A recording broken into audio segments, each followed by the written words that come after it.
육구장 MC 내맘입니다. 여러분 이제 잘 지내셨나요? 네. 이제 드디어 여름이 가는 것 같은데 여름 나시느라 고생하셨습니다. 고맙습니다. 덕분에 잘 지내고 있어요. 다행입니다. 오늘의 영상 주제는 우리가 정신질환자로서 받았던 편견, 또 어떻게 조금 개선됐으면 좋겠는지 이런 것들 좀 경험에 기반해서 얘기해 주시면 좋을 것 같아요. 그래서 어떤 경험이 있었고 그때 어떤 감정을 느꼈고 어떻게 됐으면 좋겠는지 그런 것들 좀 편안하게 얘기해 주시면 좋을 것 같아요. 네. 혹시 예. 네, 우선 저부터 얘기를 할게요. 네. 제가 2016년 10월 1일 날 개호병원에 입원을 해가지고 3개월 치료를 받고 퇴원을 했어요. 네. 찍은 놈이 저한테 물어보더라고요. 삼촌 괜찮았어요? 삼촌 병원 생활은 어떠셨어요? 거기 뭐 많이 무섭고 그렇다고 그러는데 많이 힘드셨죠? 그러면서 물론 그 조카의 의도는 저를 이제 많이 걱정하고 저에게 관심을 표하고 또 삼촌이기 때문에 조카로서 이제 그 인사말을 전한 건데 그 내용을 개호병원에서의 그 치료 내용이라든가 병원 생활 내용을 구체적으로 물어보니까 답변하기도 곤란하고 그 다음에 그 내용이 저에게는 큰 상처였었어요. 그걸 가만히 그 조카의 얘기를 들어보니까 걔는 머릿속에 우선 선입견이 딱 머릿속에 있어요. 내용이 뭐냐면은 옛날에 그 흔히들 뭐 동네에서 시골 동네 같은 데서 미쳤다고 하는 흔한 말로 미쳤다고 하는 사람들이 뭐 강제로 그 보호자들이 이제 강제로 입원시키고 또 거기 들어가면 뭐 강제 입원, 구타, 그 다음에 손발을 묶는다던가 감금을 한다거나 뭐 강제로 이렇게 모든 행동을 억압한다거나 그런 그 전제 조건을 깔아놓고 그 조카가 얘기를 하니까 저는 참 나는 병원 생활이 개호병원에서 3개월 병원 생활이 그러진 않았는데 이 친구가 이렇게 물어보니까 이걸 어떻게 얘기를 해야 될지도 모르겠고 네. 그 사회적인 그 보편적인 일반 사람들이 정신병원 또는 정신병원을 앓고 있는 그 환자들을 생각하는 그 마인드가 생각이 옛날에 그 안 좋았던 그런 그 TV나 레스토랑에서 나왔던 그런 거를 머릿속에 놓고 전제 조건을 깔아놓고 이렇게 물어볼 때는 상당히 좀 당황스럽고 또 상처를 많이 입었어요. 네. 그래가지고 제가 어제 그 개호병원에 저를 담당하신 박성무 선생님한테 여쭤봤어요. 지금도 선생님 이렇게 이러이러한 그 정신병을 앓고 있는 사람들에 대한 사회적인 인식이 어떻습니까? 하고 제가 한번 물어봤거든요. 어제 네. 실제로 그랬더니 아직도 안 좋습니다. 일반 사람들은 뭐 조현병이나 조울증, 기타 뭐 여러 가지 정신병 구체적인 그 변명은 그 사람들은 모르지만 일단 정신병원을 다닌다 하면은 등한 이렇게 거리를 두고 만나기조차 뭐 하고 친해지기를 꺼려하는 그런 경향이 있습니다. 그래서 제가 바라는 것은 그냥 그 정신병을 앓았던 환자들을 일반 그 고혈압이나 당뇨병 환자들처럼 그렇게 좀 대해 주셨으면 좋겠어요. 그것이 환자한테도 도움이 되고 또 그 사회 그 인식이라든가 편견 그런 걸 좀 버리고 모든 사람들이 저 사람은 참 정신병원을 좀 한번 그냥 앓은 환자구나 이렇게 인식을 해줘야지 저 사람은 완전 미쳤구나 해버리면 본인이 받는 상처는 데미지가 엄청 크거든요. 맞아요.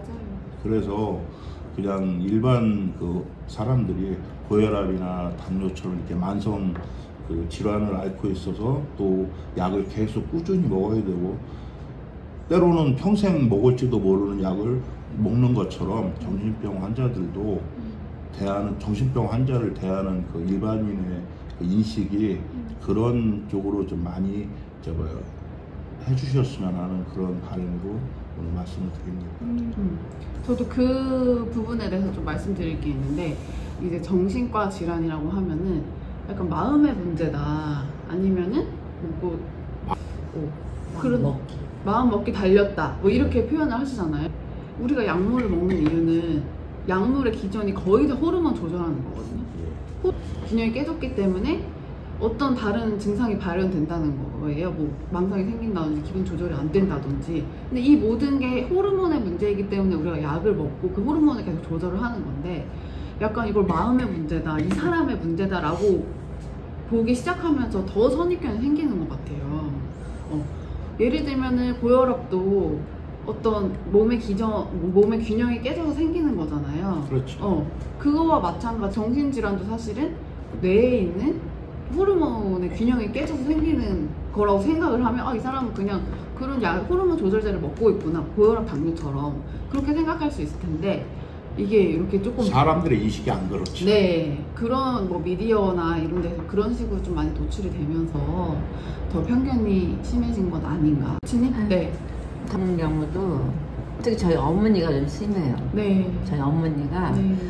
이제 주위에서 많이 좋아졌다 딸이 혈색도 돌고 그러면은 아니에요, 아직도 아파요 이러는 거예요. 우리 어머니는. 그래서 엄마 거의 다 나았고 얘기도 하니까 뭐 하면 돼 그렇게 인식을 이렇게 엄마가 우리 딸 병원병 갔다 왔지 아프다는 얘기를 하지 말아 달라. 그래서 너 아프잖아, 일도 못 하잖아 얘기를 하시는 거예요. 그래서 아프지 일을 못해도 집안일도 하고 애 건사도 하잖아. 엄마 잘하지는 못해 솔직히. 근데 그렇게 얘기를 하면 내가 뭐가 되냐고 사람들 앞에서 그 얘기를 하죠. 그러면은 어머니가 막 화를 내시는 거예요. 사실을 사실대로 얘기해서 있는데 뭐가 화내냐. 그리고 내가 전시가 먹는 것도 사실이지 않느냐.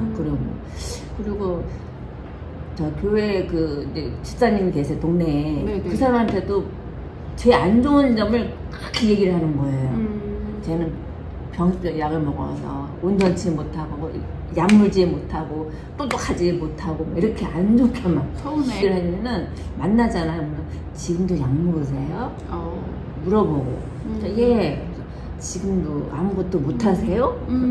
그게 다 상처죠. 네, 그게 아니요 해요. 근데 어머니가 걱정 많이 하세요. 빨리 나아야지요. 이런 게 저한테는 상처가 다가오는 거예요. 말 잘 알지도 못하면서. 네. 그러면 그렇게 얘기를 하면 눈물이 나는 거예요. 서러워서. 네.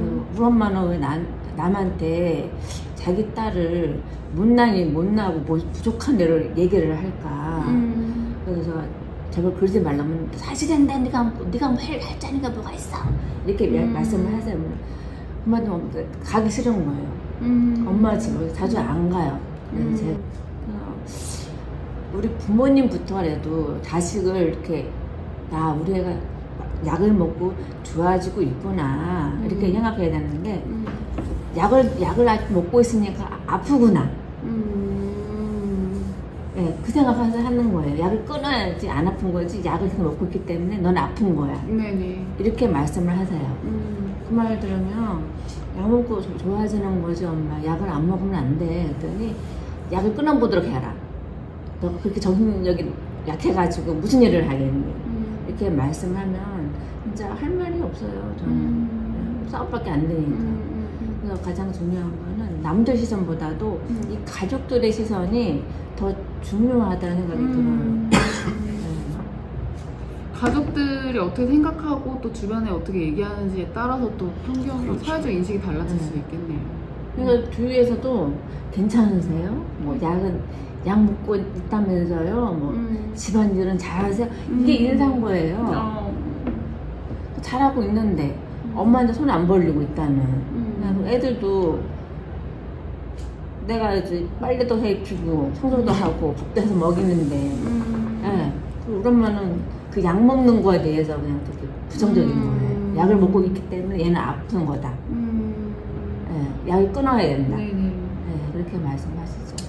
그러니까 약을 먹는 거라는 행위 자체가 되게 크게 다가오나 봐요, 사람들한테. 그런 것 같아요. 우리 펭귄님은 어떠세요? 저는 이 편견이요 뜻이 동등하지 않고 이렇게 한쪽으로 치우치는 거라고 지금 검색을 한번 해봤어요. 네. 근데 제가 상담 치료를 할 때는 저는 그냥 우울하니까 상담을 하고 뭐가 불편하니까 요새 무슨 안 좋은 일이 있어서 그것 때문에 일시적으로 상담을 한다 이렇게 생각하고, 그리고 주위에 가까이 있는 애들한테는 이제 약 먹는 모습이 안 보이니까 그래서 괜찮았는데, 이제 요새는 여행을 가면 이제 언니들이랑 모임에서 갈 때 이제 꼭 챙겨가고 다 알려줬으니까 네네. 그 다음부터는 제가 선입견이 있는 거를 좀 이렇게 많이 느꼈어요. 제가 약을 알 수가 꽤 많은데 심각하구나. 예, 그래서 그 약을 통해서 약을 먹고 안 먹고 약을 딱 먹는 걸 보고 나서는 쟤는 진짜 조금 조심해야 되고, 그 중에서는요, 네네. 남동생이 제일 거부받는 걸 느껴요. 자기가 어쩌다 걔한테 얘기를 해서 나 요즘 약 먹고 있어. 그거를 여태까지 괜찮았는데 약을 먹을 정도가 아니고 누나가 노력하지도 않고 의지로 되는데 왜 그걸 몰라서 하는 얘기예요. 그렇죠. 제가 이거 몰라서 하시는 말씀. 네, 몰라서 하는 얘기인데 그거를 이렇게 이론적으로 막 알려주고 네네. 그런 거를 제 입장으로는 못해요. 그리고 걔는 믿지도 않아요. 그래서 정확히 알고 이렇게 대중적으로 다 이제 괜찮다는 우리나라의 그런 저기 개념이 있어야지, 안 그러면 사람들이 상담을 몰래 안 하려고 그러고 약도 안 먹으려고 그래서 점점 이렇게 안으로 들어가잖아요. 네네네. 그래서 나타나지 않고 몇 프로 그래서 저는 이제 외국 같이 아직은 못하겠지만 좀 더 방송이나 이렇게 그런 데서 이런 거 종류가 다 있고 사회생활을 하고 있는 사람들도 있고 의사도 있고 뭐 다 있는 거 알지 않냐. 다 이렇게 극단적으로 하는 사람들은 몇 명은 안 된다. 그리고 아직도 보험 못 받고 돌아다니면서 해치고 아니면 자기가 혼자 끙끙 앓다가 자살하는 사람을 좀 예방했으면 좋겠어요. 맞아요. 그 펭귄이 말씀 정리해보면 일단은 상담을 받고 있다라고 얘기했을 때는 인식이 그렇게 주변 사람들의 인식이 나쁘지 않았는데, 약을 먹는다는 것을 알리고 난 이후부터 주변 사람들의 뭔가 시선이나 인식이 안 좋은 걸 많이 느끼셨다는 말씀이시죠? 이 대해서 제가 한 번 더 말씀드리고 싶은 게, 아까 그 공도리님 말씀하실 때도 말씀드렸지만 약은 호르몬 조절하는 거고 정신질환은 마음의 문제나 본인의 의지나 이런 것보다는 아까 공도리님 말씀하셨다시피 생물학적 문제, 호르몬의 문제, 그런 불균형, 신체의 불균형적인 문제이기 때문에 뭐 고혈압이나 당뇨나 이런 만성질환 같이 우리도 이제 정신질환도 그런 호르몬 조절하는 약을 꾸준히 먹으면서 관리를 해야 되는 것 뿐이지, 뭔가 그런 어떤 개인의 노력으로 되는 문제가 아니라는 거. 고혈압이 개인이 노력해서 나아지지는 않잖아요. 그쵸. 네, 그래서 그런 질환으로 좀 인식을 해주셨으면 어떨까. 그리고 제가 네. 어제 그 박성현한테 한 가지 질문을 했는데요. 네. 다른 병은 몰라도 이 조울증만큼은 본인의 의지로 절대로 할 수가 없대요. 네네네, 그럼요. 오늘 말씀을 종합해보면 이제 회원분들이 이렇게 느끼셨던 지인들의 어떤 편견이나 딱 피부로 느끼셨던 것들에 대해서 좀 들어볼 수 있던 시간이었던 것 같아요. 그래서 제가 오늘 들으면서 느낀 건, 빨리 우리가 아직까지 사실 나 약 먹고 있어, 정신과 다니면서 약 먹고 있어, 이거 얘기하기가 좀 꺼려지잖아요. 그래서 얘기 못하죠. 네, 근데 당뇨나 고혈압은 그냥 얘기하잖아요, 사실. 그래서 우리 정신질환도 빨리 그렇게 조금 사회적 분위기가 편안한 분위기가 됐으면 좋겠다. 정신질환에 대하는 분위기나 인식이 좀 편안한 그런 사회가 됐으면 좋겠다는 생각이 들었습니다. 네. 오늘 참여해주셔서 감사하고, 다음번 또 녹음해서 뵐게요. 다 같이 인사할까요? 예, 고맙습니다. 감사합니다.